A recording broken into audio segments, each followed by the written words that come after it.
The worst ice storm in 30 years to hit this area has kept thousands of people at home today watching the Cotton Bowl game on television. Hello, everybody. I'm Lindsey Nelson with Paul Hornung here in Dallas. When Notre Dame was preparing for this game, they figured against a somewhat porous pass defense of Houston, they might ride the strong right arm of Joe Montana. Well, actually, it'll be a balanced attack. They've got good running in Vegas Ferguson and Jerome Heavens, but you're right, Lindsey. That's the key right there. The comeback kid, Joe Montana, who accounted for over 2,000 yards passing and 10 touchdowns. On the other side of the coin, the very quick feet of Houston quarterback Danny Davis. He runs the veer as well as any quarterback who has ever been in that offense. 1,500 yards total offense this year. And actually, I think the question with this slippery field is whether or not Houston will be able to run their veer offense. Field condition and weather are a big factor to check on that now. Let's go down to Frank Lieber.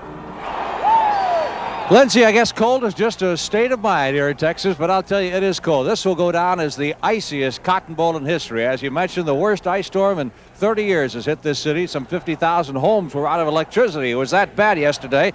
It has left its mark on the field. Right now, the game time temperature is 22 degrees, and there's an 18 miles per hour wind out of the north. Now, that adds up to a chill factor of 6 degrees below zero. And that's what these two teams are going to be playing in this afternoon. And it's going to be a problem, obviously, as to whether or not they're going to display their talents to their full capabilities. The field, well, it's not a good field to begin with. It's an old artificial turf field, and they're going to tear it up after the Cotton Bowl game.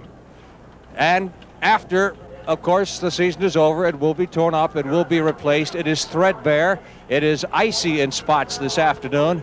And, well, one of the big problems the teams are going to have, what they're going to wear. And we did check with both equipment managers, and both teams have decided on this type of shoe. This is called the Gripper. It is a shoe designed for artificial turf and for a wet artificial turf surface. That's what we have right now.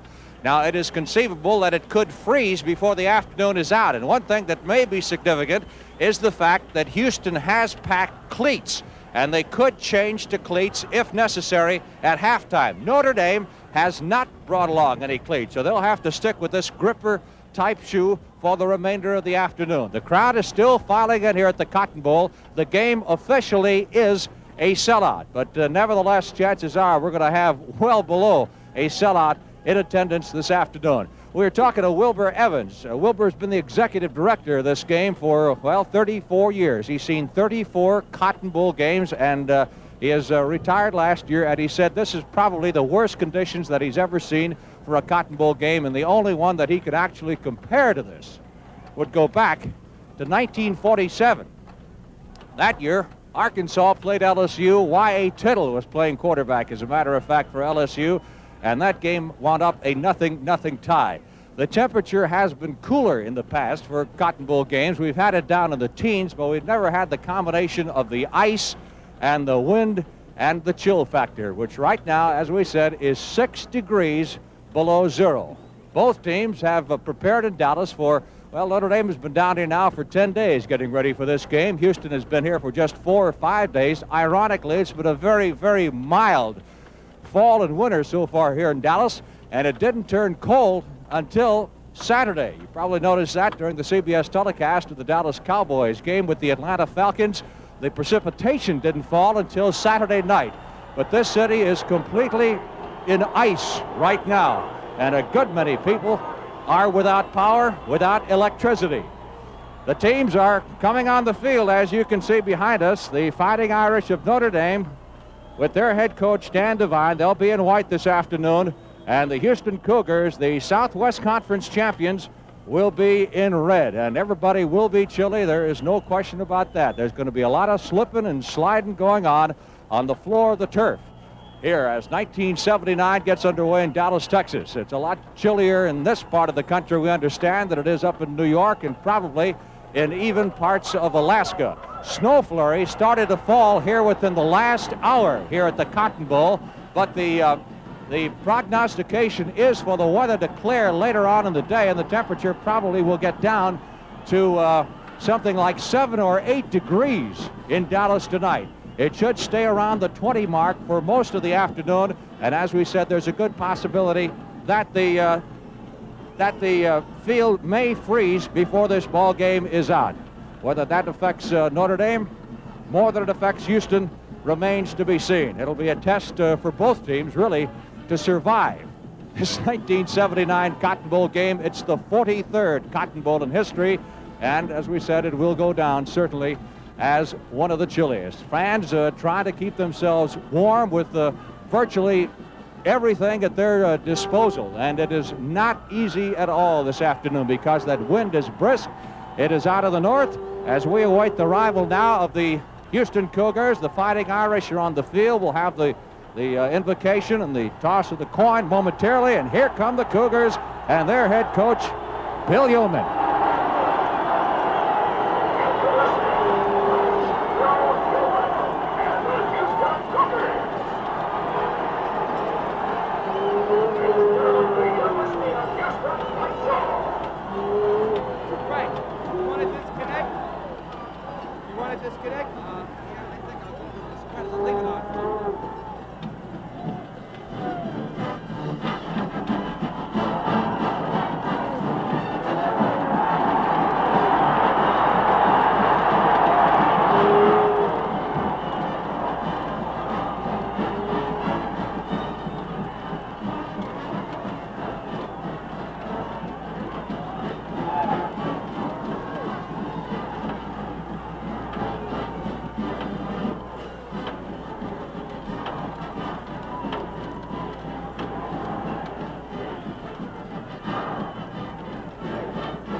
Following the custom of the Southwest Conference, the Cotton Bowl Classic will be opened by a prayer, followed by the national anthem, sung by recording star Larry Gatlin. He will be accompanied by the Temple High School Band, directed by Derwin Howard. The invocation will be given by Mr. Crockett English, who has been long associated with the Cotton Bowl Athletic Association as a committee man. Will you please rise?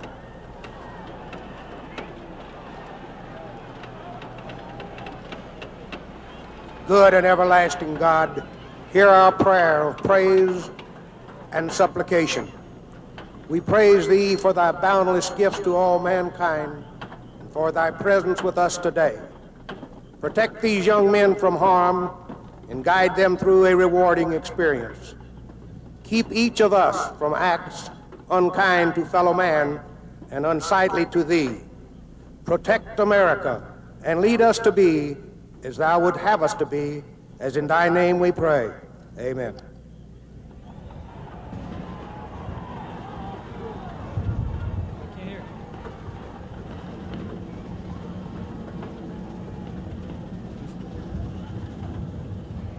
Oh, say, can you see by the dawn's early light what so proudly we hailed at the twilight's last gleaming, whose broad stripes and bright stars through the perilous fight o'er the ramparts we watched were so gallantly streaming, and the rocket's red glare, the bombs bursting in air, gave proof through the night that our flag was still there.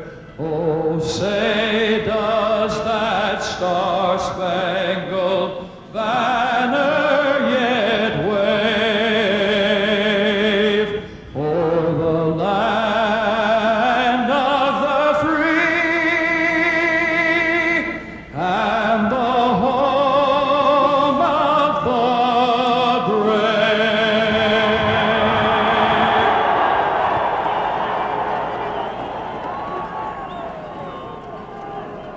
Our national anthem sung here at the Cotton Bowl, and now, as soon as the field has been cleared, The officials will be coming out for the toss of the coin, and the referee assigned here this afternoon is Pete Williams.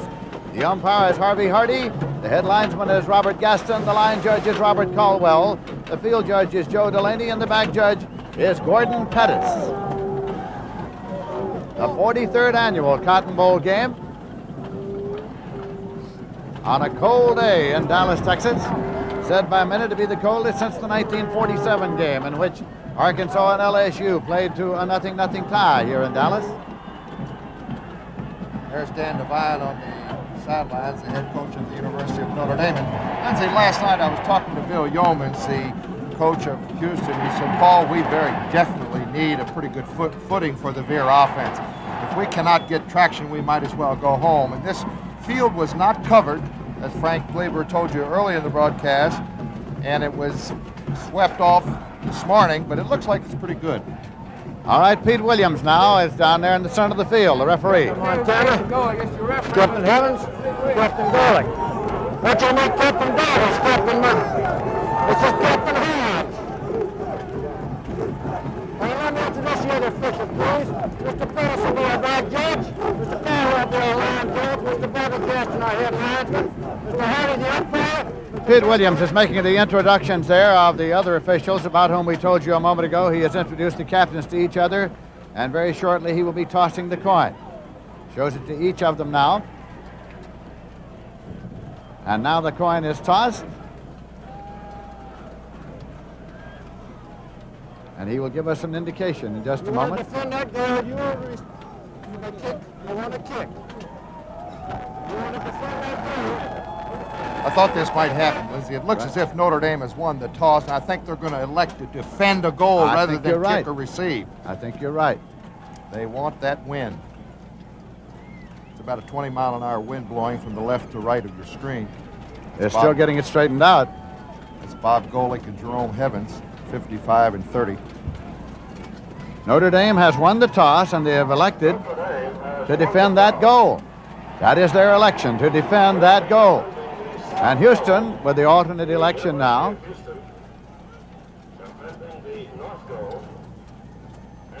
is electing to kick off.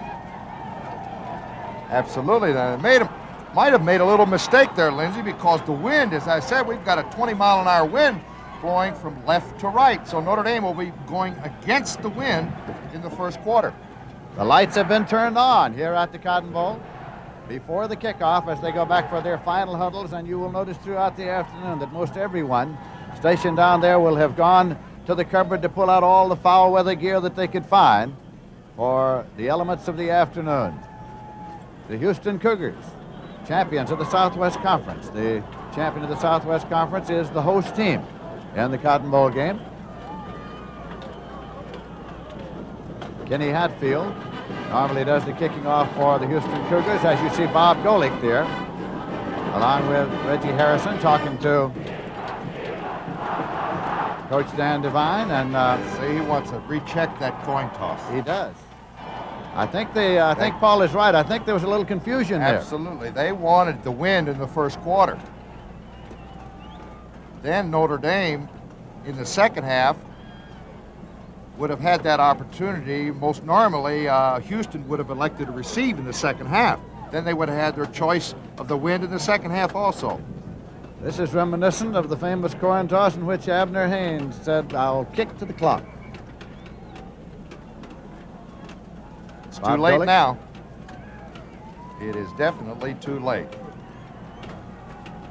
Pete Williams, the referee, coming back upfield now, and Devine is still out there.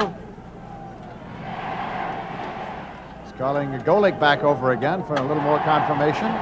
Dad's pointing back to his left. He wants his first to defend that goal. Was to defend that goal and kick off. And I said, you can't have both choices. You may defend or choose to kick off. All right, so that's what you want. That's the first thing he said. Then I said, you will receive. I said, no, you can kick or receive. He said, we'll receive. He said, I want to kick from this. So His first choice was to defend that goal. Is that the way you want it? Yes, sir. All right, then. The first choice is to defend that goal. Then they're going to kick all this way. Wait a minute now. You're the captain? All right. A mix-up on the option. You got this goal. You may kick or receive. Now we're going to go over again. Let me get that straight right now. Bob Golick apparently told the referee he would defend the north goal and kick off, and the referee said you can't do both. You get one option, so which will you do? So then he took goal, and now Houston has the alternate option. We're going this way. All right, now. Up. Okay. His first choice was, I want to defend that goal, and I turned to him and said, you want to kick or receive? And he says, I want to defend that goal and kick.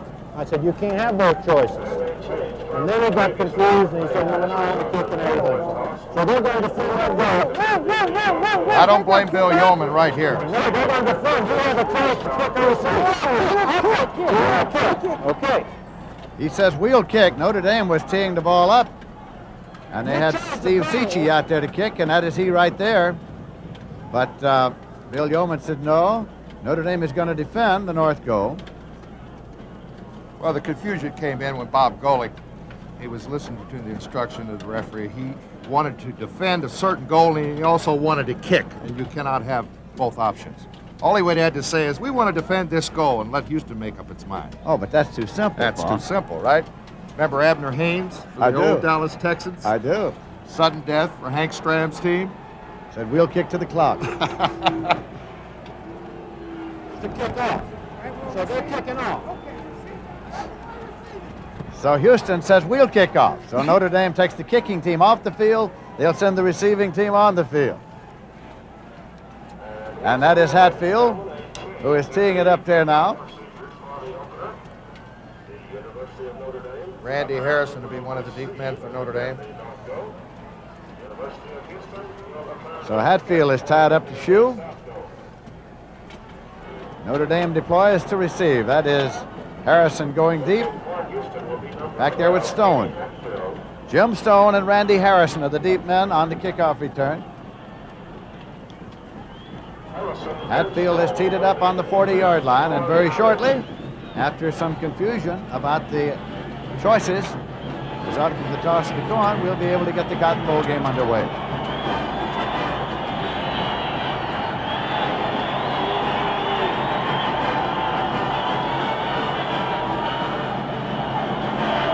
And Hatfield puts it up.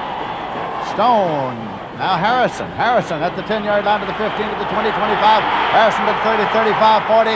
Randy Harrison to the 50, 45, 40, 35, and Randy Harrison goes out of bounds at the 34-yard line of Houston.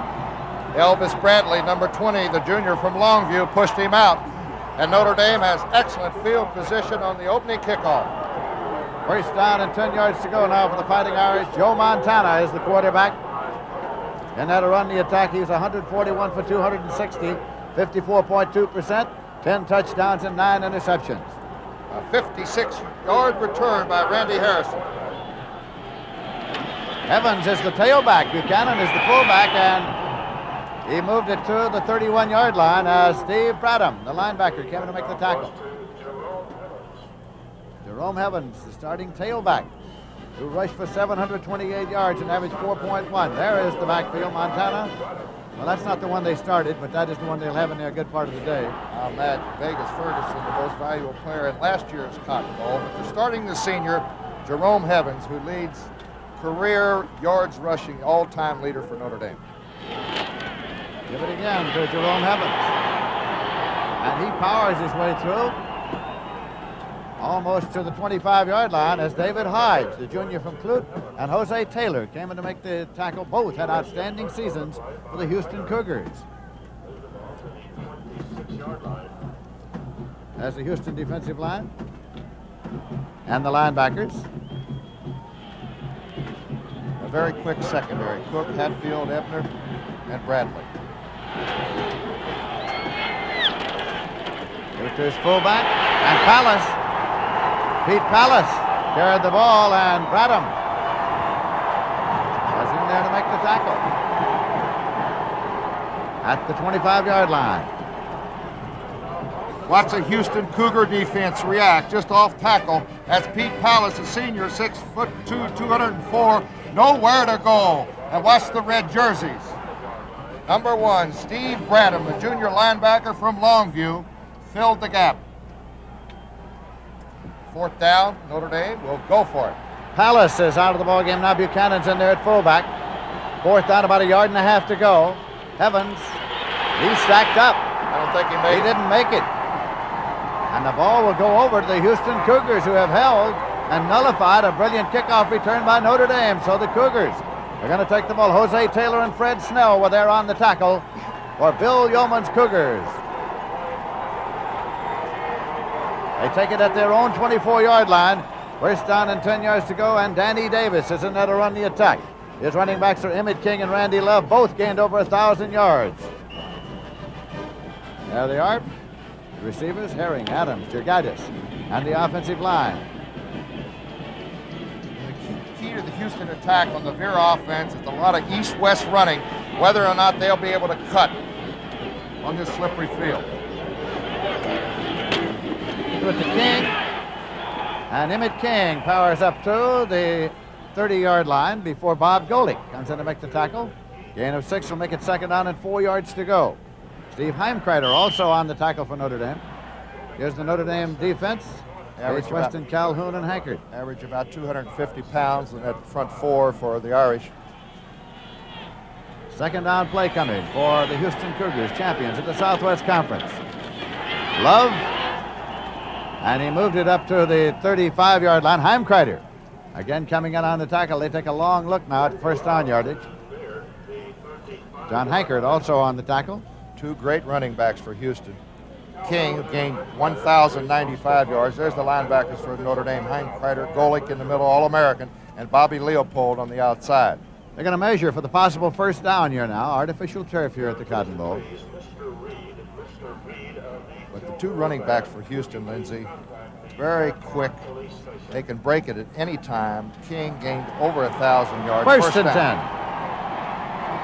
And Randy Love, right alongside of King, gained 1,019 yards. In fact, it's the first time in Southwest Conference history that 2 backs on the same team gained over 1,000. Randy Love averaged 5 yards a carry. Emmett King averaged 6 yards a carry. They're sending Eric Herring to a far right. He had 23 catches. Out of running room for King.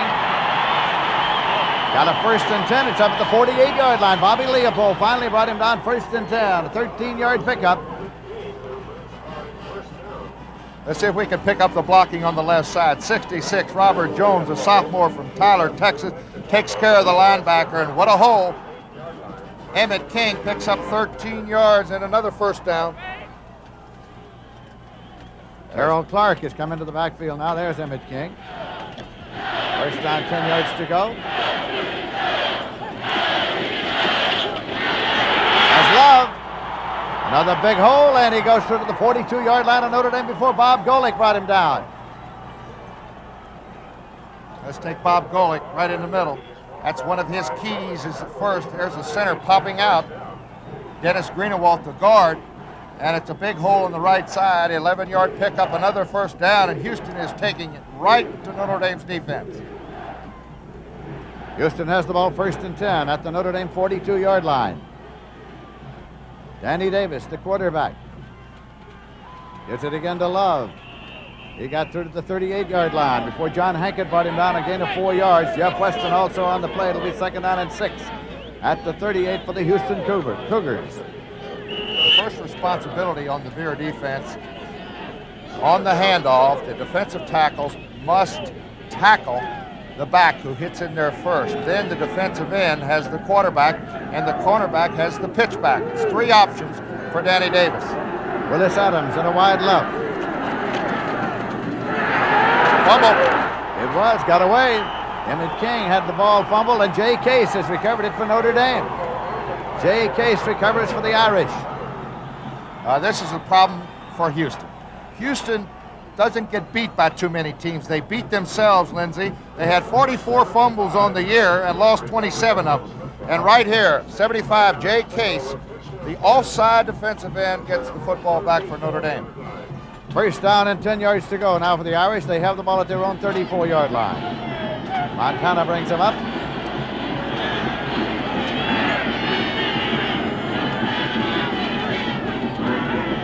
Willis motion across. Give it to Palace, the fullback. Pete Palace. Push back as he got only a yard to the 35. Robert Oglesby, the nose guard. Along with Kenny Hatfield on the corner. Made the stop. It'll be second down and 9 yards to go. Dan Devine with the foul weather gear along the sideline. Head coach of the Irish, finishing up his 4th year as head coach at Notre Dame. Second down, 9 yards to go. Respotting the ball.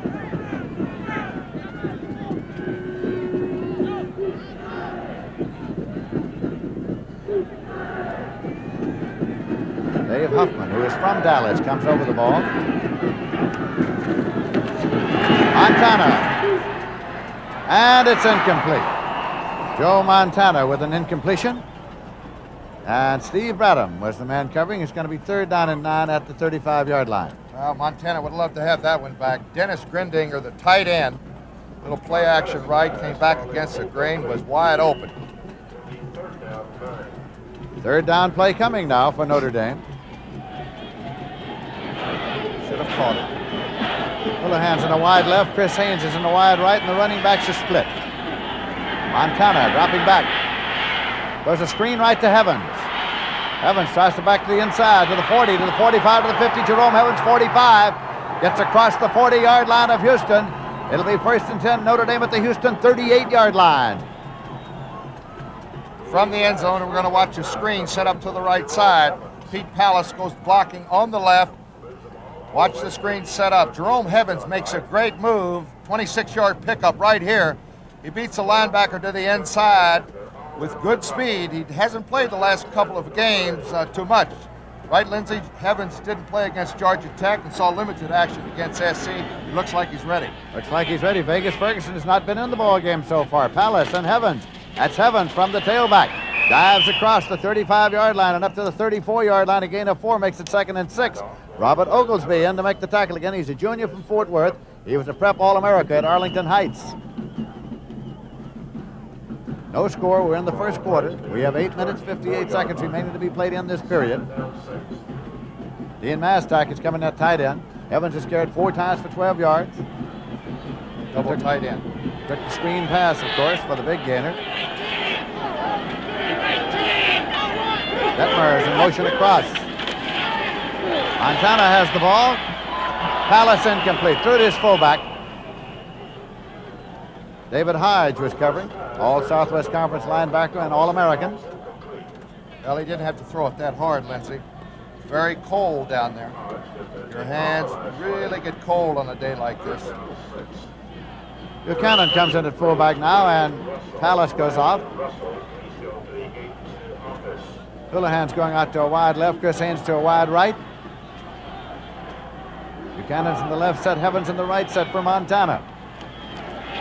Joe Montana up the middle, and Mastak has it at the 15 to the 10. The freshman Dean Mastak goes to the 5-yard line. Oh, what a great catch, Lindsey. He's a good target, 6'4 and a half, 225 pounds, and Montana's right on target. He split the backs, pro-type offense, goes back in the pocket. He's got his eye on the big tight end all the way. 28-yard pickup, first and goal at the 6. No score, but the Irish are threatening here now in the first quarter. They've got Palace back in there at fullback. Jerome Heavens is the tailback.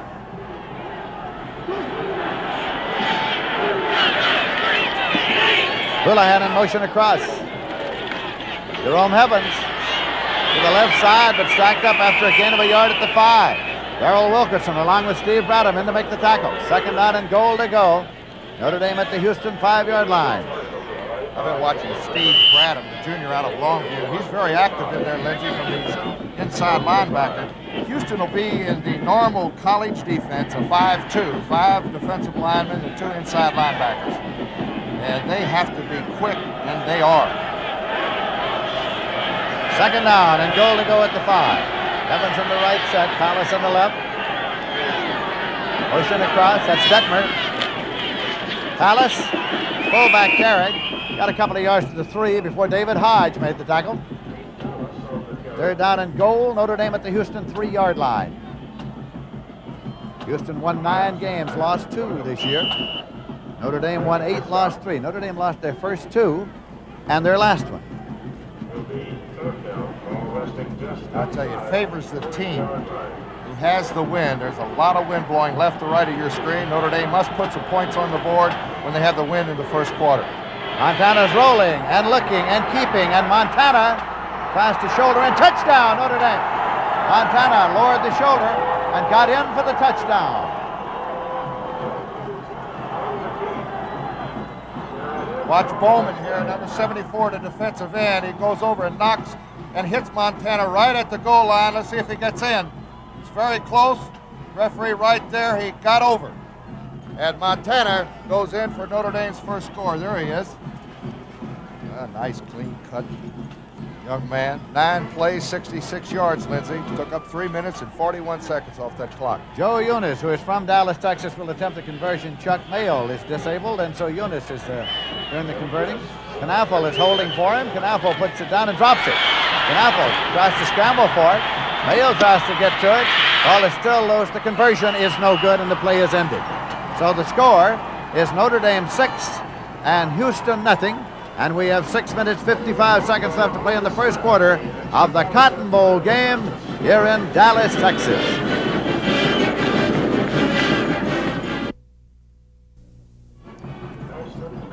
The Green Machine, they call it in South Bend. And now Notre Dame will be kicking off, and Steve Cichy has teed the ball up on the 40-yard line. He's a freshman from Fargo.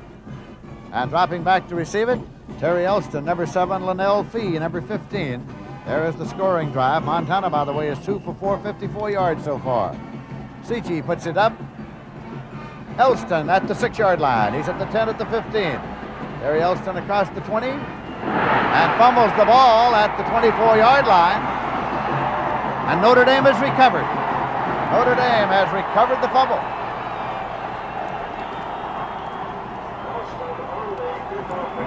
Well, Elston on the special teams. He's a backup quarterback. He's trying to get over to the right side. He's got his 2 hands on the football here. He gets hit, coughs up the football. And I think it was Bob Crable, a linebacker, who got it back for ND.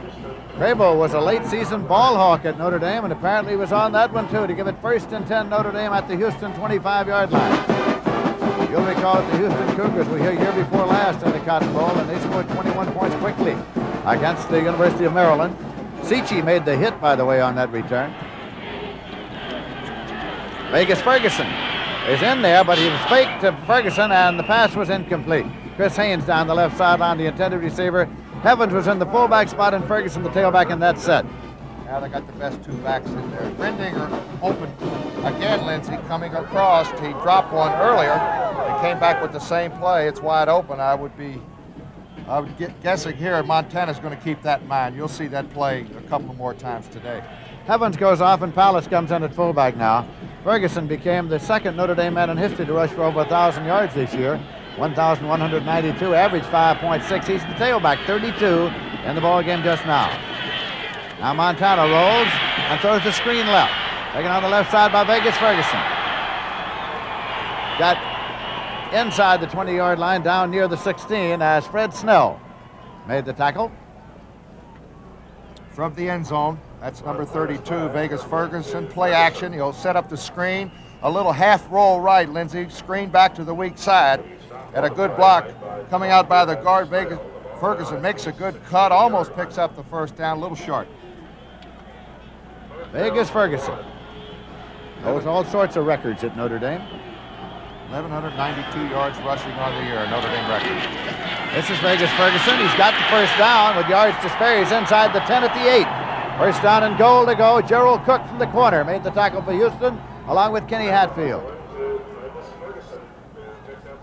And Devine along the sideline.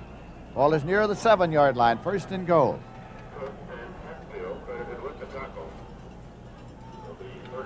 Five minutes, 45 seconds left to play in the first quarter. Notre Dame is leading by a score of 6-0.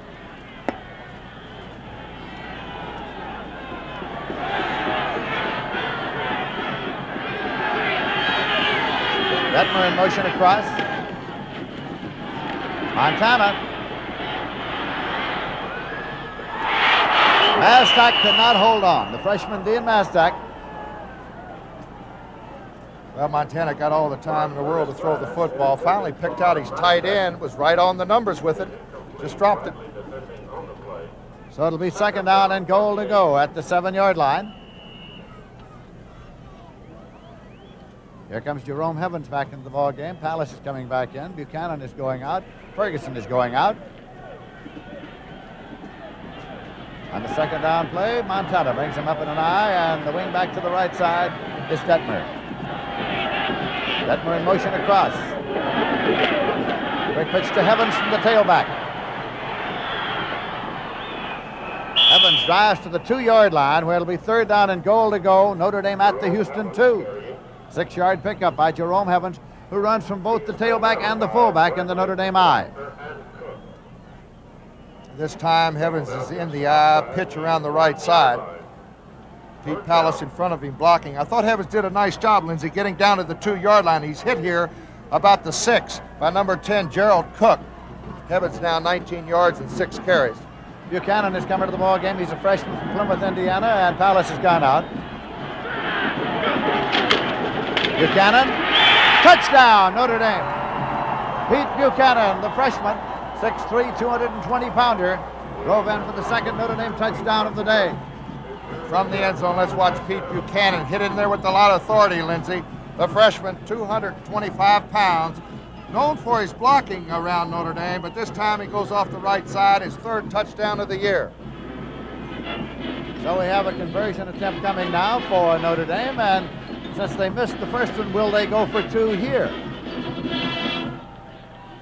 Don't go away. I was going to say, Lindsey, don't go away, folks. Bill Yeoman gets his veer offense working.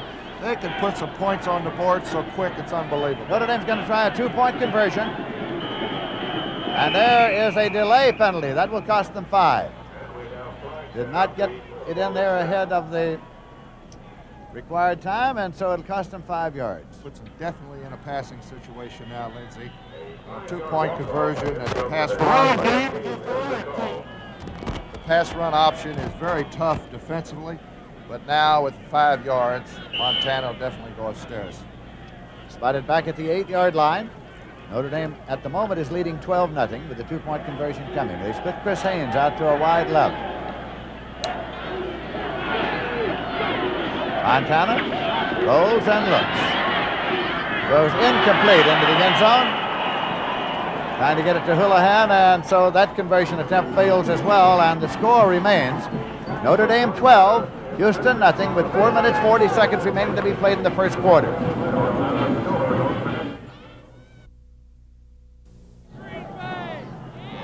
Steve Cichy is kicking off for Notre Dame to Eddie Wright and Linnell Fee of Houston. At the start of the season, Joe Unis was doing the kicking for Notre Dame. He was not too effective, and Chuck Mayle took over, was very effective, injured in the Georgia Tech game. It's Wright. He's not going to run it out. Touchback. It'll be put in play 1st and 10 at the 20-yard line. So now the Houston Cougars will be up there running that veer offense. It was originated by Bill Yeoman. Bill Yeoman, one-time captain of the Army team. He and Dan Devine were both assistant coaches to Duffy Daugherty in 1954 on the Michigan State staff. Danny Davis, quarterback, Houston to victory here in the Cotton Bowl year before last. He was out most of last year with an injury. Came back this year to quarterback them again to the Southwest Conference Championship. Danny Davis has got the ball. Still got it. Those quick feet that Paul Horning spoke of, and he moved it out to the 32-yard line. Joe Restic brought him down. Little counter option, reverse option. Davis was wide open. The defensive end moved in too quick. You could see it. John Hankard got caught on the inside. A 12-yard pickup by Danny Davis. He runs the veer, Bill Yeoman says, better than anyone he's ever had. They send Eric Herring out to a far right. Love and King are the setbacks. Davis pops it, and out near Herring, incomplete. 2nd and 10 at the 32-yard line. Dave Waymer covering out there for Notre Dame. Now, he could throw the ball, Lindsey. He completed 76 for passes this year for over 1,000 yards, 49% completion average, 9 touchdowns, and only 7 interceptions. He was also the third leading rusher with 349 yards on the ground. Second down and 10 yards to go. He still got it. Danny Davis picks his way up there to the 40-yard line before Restic brought him down. A gain of about 8 yards on the play will make it 2nd and 2. From the end zone, I think you're going to see the defensive end, John Hankert, have a good shot at the quarterback, and that's his responsibility. The defensive end must stop the quarterback. He misses him here. Joe Restic on the tackle. Good pickup, 3rd and 2 for Houston. Notre Dame's leading 12-0. We have 3 minutes 40 seconds remaining to be played in the first quarter of the 43rd annual Cotton Bowl game being played on a cold day in Dallas, Texas.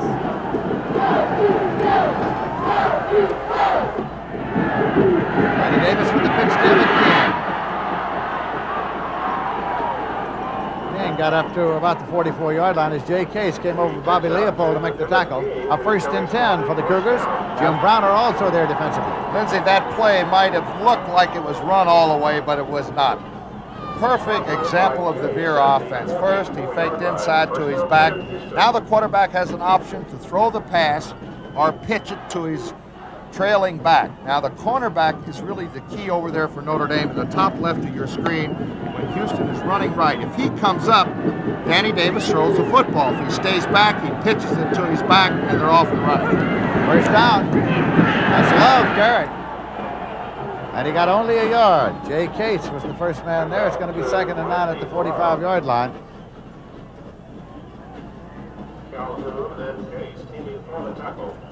Now the first defensive move for Notre Dame, when the handoff, you must stop that. The defensive tackle or the end just crashes down here and gets Love. Davis, if he would have faked it to Love that time and went on the outside, and of course that's the option the quarterback has. 2nd down, 9 yards to go at the 45. Drops it, and Davis still has it. And he takes a loss of a yard back to the 44, where it'll be 3rd and 10. Jeff Weston and Jay Case win to make the tackle. Garrett Jurgaitis and Hubert Miller are alternated in there at tight end, bringing in the plays from Coach Bill Yeoman. See, this kind of field, Lindsey, is definitely a disadvantage for Houston. They've averaged 400 yards offensively a game, and this Veer offense is an east-west offense with Davis sliding up and down the line of scrimmage, pitching to his backs, and when you start throwing that football around, those backs have to cut. They're losing their balance. Davis still has it now, the pitch. And it goes out of bounds at the 46-yard line. Steve Heimkreider as the defender. Let's go down to Frank Lieber on the sideline.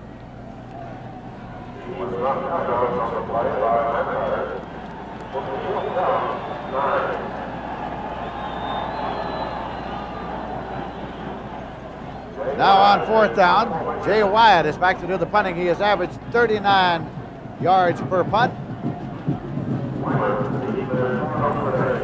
Gets it off. Waymer is deep.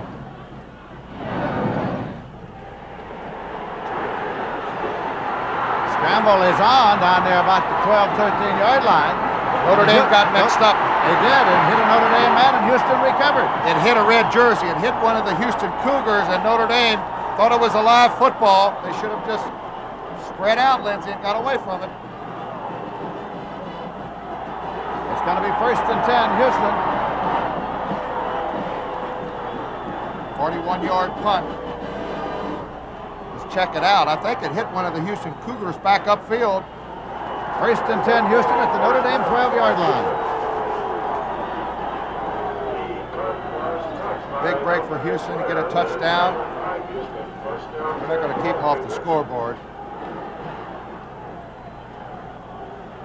Notre Dame is leading 12-0, but now the Houston Cougars have excellent field position here.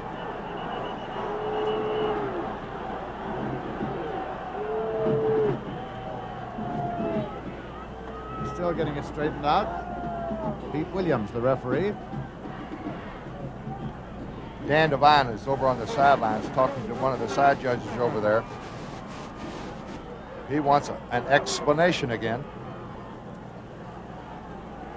I tell you, Dan likes to know what's happening out there with the referees. Well, he does. So now another official is coming over to confer with Bill Yeoman as Dan Devine speaks to the officials.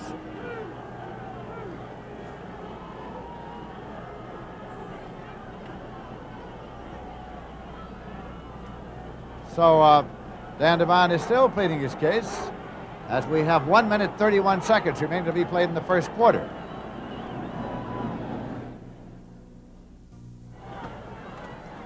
Well, the rolling punt hit a Notre Dame man. Chuck Brown recovered the fumble for Houston, and Houston has it first down and 10 yards to go at the 12-yard line. Danny Davis, the quarterback. That's Love carrying, and he gets inside the 10 to the 9-yard line. John Hankard there on the tackle for Notre Dame, along with Steve Heimkreider. Dan Devine, the head coach of Notre Dame, has been warned, Lindsey, on the sidelines. If he comes on the field once more, it's a 15-yard penalty. Second down, 7 yards to go.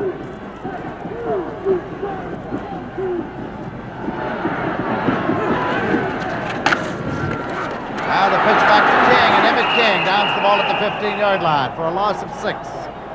That's a perfect example right there, Lindsey. On a good field, they're going to execute these offensive plays much better. And it's very tough for a veer-type offense when you have counter action, when you have...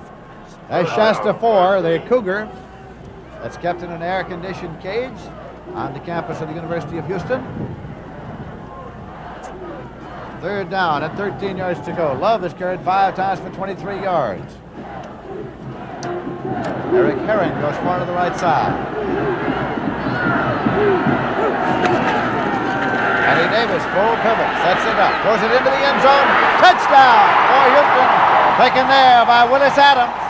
Willis Adams took it for the touchdown. From the end zone, we're going to see Danny Davis. This wasn't a picture pass, but it was end over end, and Willis Adams was wide open in the end zone. The senior, his 5th touchdown of the year. There's Mr. Adams. He is playing in the East-West game next week, the one that you'll see right here on CBS. Kenny Hatfield is in there to attempt a conversion. Jay Wyatt holds for him, the punter.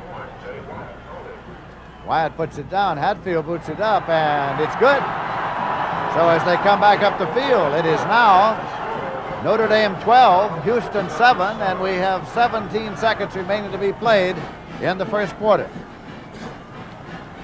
Yes. Well, keep in mind that the NBA will be coming up on CBS. For you basketball fans, on Sunday, January 14th, you'll see the New York Knicks against the Kansas City Kings. And don't miss Marvin Webster, Bob McAdoo for the Knicks, Phil Ford, and Otis Birdsong for Kansas City. The Chicago Bulls against the Milwaukee Bucks. And then it'll be the Lakers against the Seattle Supersonics, and boy, the Supersonics off to a flying start. Those are regional games, so check your local listings for the game and time in your area. The NBA on CBS. Now, that is Harrison dropped back there with Stone to receive the kickoff. It's Hatfield. He's getting prepared to tee it up there at the 40-yard line. Notre Dame 12, Houston 7.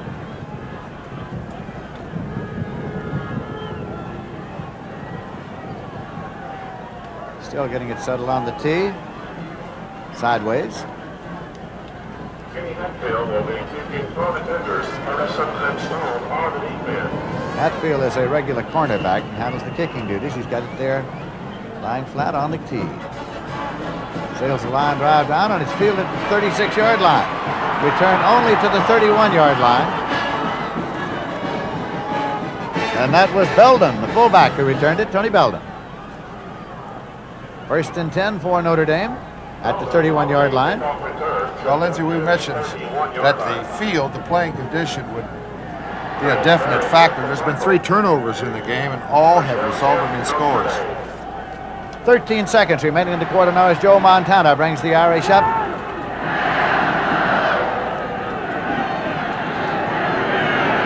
Pushing across. Montana has its penalty mark at the line of scrimmage. Long pass to Kris Haines. Incomplete. Chumchaw was covering on the corner. Chumchaw comes in there as a backup to Hatfield because after kicking off, Hatfield goes to the sideline to take off the kicking shoe. And Chumchaw plays that corner, but there is a marker, you'll recall, at the line of scrimmage. Offsides against Houston. That'll cost the Cougars 5. Almost offensive pass interference on that last play by Kris Haines going down the sidelines. They don't look too cold. Don't look as though they're worried by it in any case. He's cold, and he's found a little heat. A penalty on the last play, offsides against the Cougars, a 5-yard walk-off. It's first down and 5 yards to go now for Notre Dame.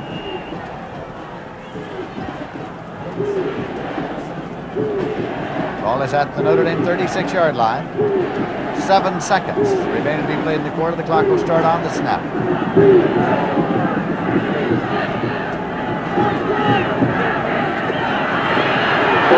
Tailback. It was Ferguson carrying, and he was really stacked up by David Hodge and Sam Proctor. Let's take a look at one of the best athletes on the field today, number 70, Leonard Mitchell. Now, he had inside responsibility. That was not his fault that the play went outside of him. We'll be back in a minute. Time has run out in the quarter.